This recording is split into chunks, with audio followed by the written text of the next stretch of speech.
श्री शिवाय नमस्तुभ्यम दोस्तों। जैसा कि दोस्तों आप सब जानते हो, सोमवार का दिन आने ही वाला है जो कि 13 मई को पड़ रहा है। तो दोस्तों सोमवार के दिन पड़ रही है षष्ठी तिथि, जो कि बहुत ही खास और विशेष होती है।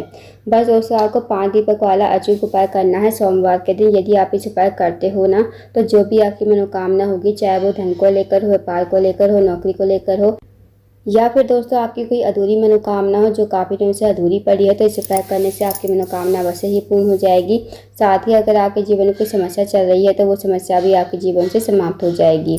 पूज्य गुरु जी कथा को सुनकर उपाय को अच्छे से समझाने का प्रयास करेंगे। तो आइए दोस्तों जानते हैं उपाय कैसे करना है। दोस्तों पहला जो उपाय है वो बहुत ही ज़्यादा विशेष है। अगर आपकी कोई मनोकामना है ना, चाहे वो धन को लेकर हो, व्यापार को लेकर हो, नौकरी को लेकर हो, या फिर आपके जीवन की कोई अधूरी मनोकामना काफ़ी दिनों से अधूरी पड़ी है, तो इस उपाय को अवश्य कीजिएगा। इस उपाय करने के लिए आपको 5 दीपक लेने हैं। 5 दीपक चाहे आप मिट्टी के ले लो, चाहे आटे के। अगर आप आटे के दीपक लेते हो तो आपको नमक नहीं डालना है आटे में, और बिना छना हुआ आपको आटा लेना है। अब दोस्तों ये वाला उपाय आपको शाम के समय यानी कि प्रदोष काल के समय ही करना है। अब दीपक आपको गोल बाती के घी के दीपक तैयार कर लेने हैं। अब आपको इन दीपक को रख लेना है एक प्लेट में तैयार करके शाम के समय। जब शाम हो जाए दोस्तों, प्रदोष काल का समय हो, तो आपको ये दीपक लेकर निकल जाना है अपने घर से बाहर। सबसे पहला जो स्थान है वो है दोस्तों शिव जी की चौखट या फिर शिव जी का मंदिर। शिव जी के मंदिर पहुंचकर सबसे पहले आपको पहला दीपक जो है प्लेट में ही रखकर जलाना है, श्री शिवाय नमस्तुभ्यम का जाप करते हुए। उसके बाद दोस्तों आपको दीपक से थोड़ी सी महादेव की आरती कर देनी है, और इस दीपक को वहीं पर ज़मीन पर रख देना है, शिवलिंग के पास ही थोड़ी सी दूरी पर रख दीजिए। और आपको अपनी मनोकामना बोल देनी है कि हे महादेव, मेरी ये मनोकामना है, आप मेरी मनोकामना को पूर्ण करें। तो आपको वहाँ से आ जाना है। अब दोस्तों दूसरा जो स्थान है वो है बेलपत का पेड़। अब जहाँ भी आपके घर के आसपास बेलपत का पेड़ हो वहाँ पर आप चले जाइए। अब बेलपत के पेड़ के नीचे पहुँचकर, और दोस्तों एक बात का ध्यान रखना, बेलपत का जो पेड़ होना चाहिए ना वो बड़ा होना चाहिए। छोटे पेड़ के नीचे ये उपाय नहीं चलेगा। बेलपत के बड़े पेड़ के नीचे पहुंचकर सबसे पहले आपको वहाँ पर बैठ जाना है। वहाँ पर बैठते हुए आपको दूसरा दीपक प्लेट में रखकर जलाना है, श्री शिवाय नमस्तुभ्यम का जाप करते हुए। उसके बाद इस दीपक को बेलपत के पेड़ की जड़ में ही रख देना है, और आपको मनोकामना बोल देनी है। जो आपने मनोकामना शिव जी के मंदिर में मांगी थी वही मनोकामना आपको यहाँ पर भी बोल देनी है। फिर वहाँ से आपको प्रणाम करके विनती करके वहाँ से निकल जाना है। अब दोस्तों जाना है आपको तीसरे स्थान पर, वो है आंवले का पेड़ या फिर समी का पेड़। जहाँ भी आपके घर के आसपास या तो आंवले का पेड़ हो वहाँ पर कर ले इस उपाय को, या फिर समी का पेड़ हो वहाँ पर चले जाएं।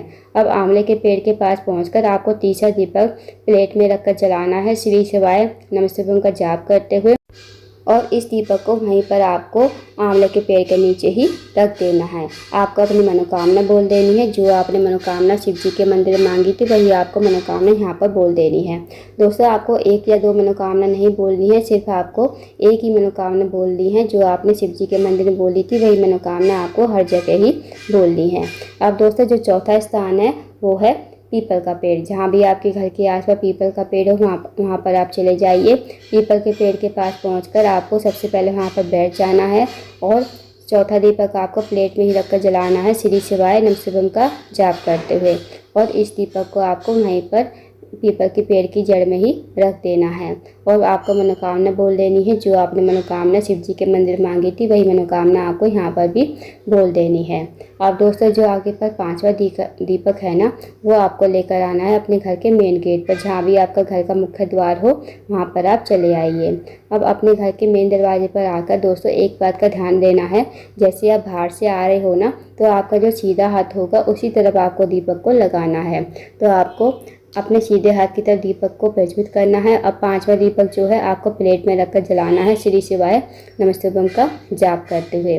और इस दीपक को आपको अपने घर के मेन दरवाजे मतलब मुख्य द्वार पर ही रख देना है। आपको अपनी मनोकामना बोल देनी है। जो आपने मनोकामना शिव जी के मंदिर मांगी थी वही मनोकामना आपको यहाँ पर भी बोल देनी है। फिर आपको अपने घर के अंदर प्रवेश कर जाना है।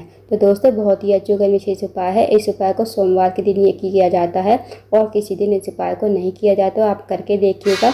तो दोस्तों आप जानते हैं अगले उपाय के बारे में। दोस्तों अगला जो उपाय है वो है, अगर आपके जीवन धन की कमी है, पैसों की तंगी है या फिर आर्थिक तंगी से बहुत ज़्यादा परेशान हो, आपके घर में माता लक्ष्मी का वास नहीं है, माता लक्ष्मी आपसे रूठी हुई है, तो इस उपाय को अवश्य कीजिएगा। इस उपाय करने के लिए आपको लेना है 1 लोटा जल, साथ ही आपको लेना है एक कमल कट्टा। अगर आप कमल कट्टा ना ले सको तो कमल का पुष्प ले लीजिए। कमल का जो पुष्प होता है वो तो मिलना बहुत ही मुश्किल होता है, तो आप कमल कट्टा ही लीजिएगा। और जो कमल कट्टा लोगे ना वो उसे आपको लोटे के जल में डाल देना है। अगर दोस्तों आप कमल का पुष्प ले रहे हो तो कमल के पुष्प को लोटे के जल में डाल देना और आपको चले जाना शिव जी के मंदिर में। इस उपाय को आप सुबह से लेकर शाम तक कभी भी कर सकते हो, सोमवार के दिन। और दोस्तों इस उपाय को सोमवार के दिन ही किया जाता है और किसी दिन इस उपाय को नहीं किया जाता। अब शिव जी के मंदिर पहुंचकर आपको सबसे पहले उत्तर की तरफ मुँह करके खड़ा होना है। महादेव से प्रार्थना करनी है कि हे महादेव, मेरे जीवन की ये मनोकामना है, काफ़ी दिनों से अधूरी पड़ी है। मेरे जीवन में धन की वृद्धि नहीं है, धन प्राप्ति नहीं है, माता लक्ष्मी का हमारे घर में वास नहीं है, माता लक्ष्मी हमसे रूठी हुई है।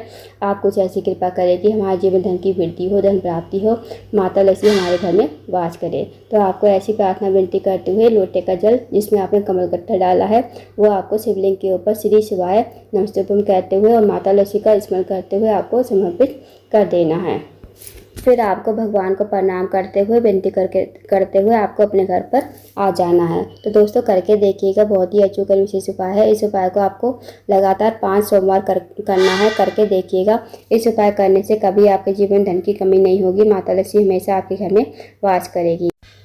तो दोस्तों ये थे कुछ विशेष उपाय जो आपको सोमवार के दिन करने हैं। इन उपायों को अवश्य कीजिएगा। अगर आपको जानकारी पसंद आई हो, वीडियो को लाइक करें, शेयर करें, चैनल को जरूर सब्सक्राइब करें। कमेंट बॉक्स में श्री शिवाय नमस्तुभ्यम हर महादेव जरूर लिखें।